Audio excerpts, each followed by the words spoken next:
Assalomu alaykum. Talaba nimasiz yashay olmaydi? Talaba ustozsiz yashay olmaydi, ustozsiz talaba bo'la olmaydi. Rahmat. Talaba telefonsiz yashay olmaydi. Talaba o'qishsiz yashay. Sizning fikringizcha talaba nimasiz yashay olmaydi? Talaba rotinsiz yashay olmaydi. Siz without what the student can't live. Student can live without what? Without study. Study Pulsiz yashay olmaydi.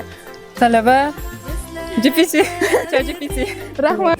Pulsizda. Pulsiz yashab yuribmiz. Ancha budilniksiz yasholmaydi, chunki uxlab qoladi. Talaba embisiz yashay olmaydi.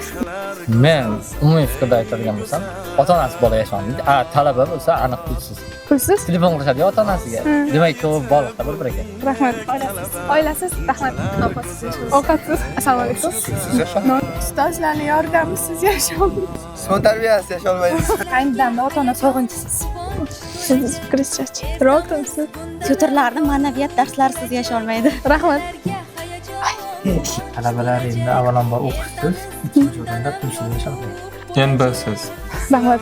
Kutmoqda baxtli kelajak, bunchalar go'zalsan.